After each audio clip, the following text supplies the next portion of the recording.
मेरी दोनों बहू का इस घर में स्वागत है। अंदर आ जाओ, तुम दोनों बहुत सुंदर हो, बहुत प्यारी हो। केसरी ऐसा सोचकर अपने मन में सोच रही होती है। अब मेरी दोनों बहू आ गई हैं, इस घर को अच्छे से संभाल लेंगी, जैसे कि मैंने संभाला है। ऊपर से अब ठंड में मुझे काम भी नहीं करना पड़ेगा। जैसा मैंने सोचा था उससे भी बहुत सुंदर है मेरा ससुराल। अपना ससुराल देखकर तो मुझे इतनी खुशी हो रही है कि बस क्या बताऊं। मेरी तो सारी ठंड भी भाग गई। यहाँ तो किसी चीज की कमी ही नहीं है। सच कहूँ तो बहुत सुंदर लग रहा है ससुराल। पहले तो मैंने बहुत गरीबी देखी है, लेकिन ससुराल में किसी चीज की कमी नहीं होगी क्योंकि सब बढ़िया है। दोनों बहू के चेहरे पर मुस्कान थी। तुम दोनों बहुत थक चुकी होगी और तुम्हें ठंड भी लग रही होगी। चलो, मैं तुम्हें तुम्हारे कमरे में छोड़ आती हूँ। उसके बाद तुम्हारी पहली रसोई की रस्म करेंगे। केसरी ऐसा कहकर अपनी दोनों बहू को उनके कमरे में लेकर जाती है, जहाँ दोनों बहू थोड़ी देर आराम करती हैं। कुछ ही देर में केसरी उनके पास आती है और उन्हें पहली रसोई की रस्म के लिए बुलाती है। तुम दोनों ने आराम तो कर ही लिया होगा, चलो पहली रसोई की रस्म भी कर लेते हैं। केसरी ऐसा कहने के बाद दोनों बहू को ठंड में रसोई में छोड़कर बाहर चली जाती है। थोड़ी ही देर में फिर से वो दोबारा आती है। मुझे माफ कर देना, मैं तो तुम्हें सामान निकाल कर देना ही भूल गई। अभी देती हूँ।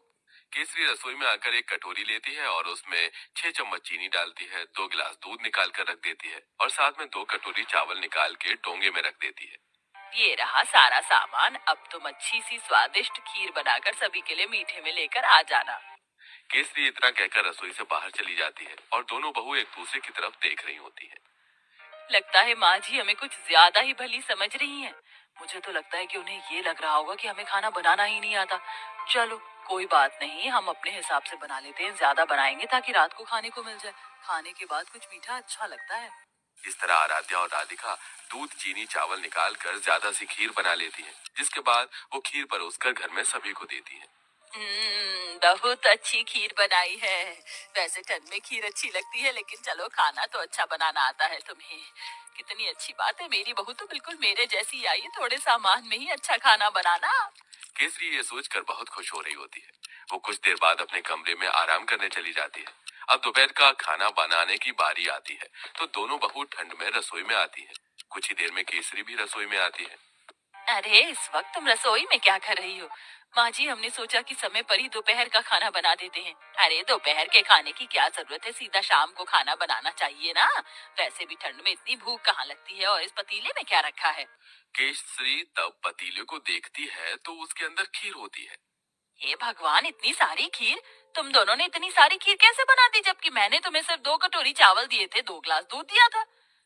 अरे माँ जी, हमने ज्यादा इसलिए बना ली थी ताकि हम रात तक आराम से खीर खाते रहें।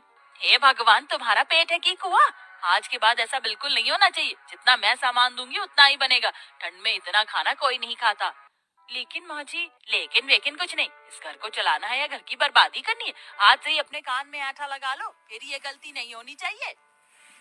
राम राम राम, इतनी सारी खीर देखकर कहीं आज मुझे हार्ट अटैक ही ना आ जाए। ऐसा बोलते बोलते केसरी अपने कमरे में चली जाती है और दोनों बहू ठंड में कांपते हुए एक दूसरे को देखती रह जाती हैं। फिर आती है रात को खाना बनाने की बारी। तो रात को जब खाना बनाने दोनों बहू ठंड से कांपते हुए रसोई में जाती हैं, उनसे पहले वहाँ केसरी मौजूद होती है। उसने पहले ही सब कुछ गिनती करके निकाला होता है। देखो बहू, ये एक बैंगन है, 4 आलू हैं, साथ में मैंने आटा निकाल कर रख दिया है। इस आटे में से केवल 10 रोटी बननी चाहिए।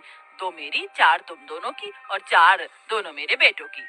ऐसा कहकर केसरी रसोई में चली जाती है। इस तरह दोनों ही बहू कंजूस सास से बहुत ज्यादा परेशान हो जाती हैं। रोटी बनाते बनाते आखिरी में 10 रोटी के बाद एक लोई रह जाती है। दोनों बहू वो भी बना देती हैं। तो इस बात पर भी केसरी उन्हें खूब सारी बातें सुना रही होती है।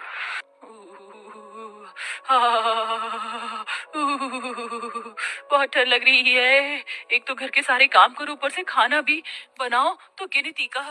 मेरा तो पेट भी नहीं भरता। पता नहीं कंजूस सास हमें कुछ खाने क्यों नहीं देती। सही बोल रही हो। ऊपर से रसोई में काम करते हुए ठंड लगती है। हमारी सास हमें एक हीटर भी नहीं ला कर दे सकती। वैसे मुझे बहुत जोरों से भूख लगी है। 2 रोटी में मेरा क्या होगा? एक आखिरी में 10 रोटी के बाद एक लोई रह जाती है। दोनों बहू वो भी बना देती हैं। तो इस बात पर भी केसरी उन्हें खूब सारी बातें सुना रही होती है।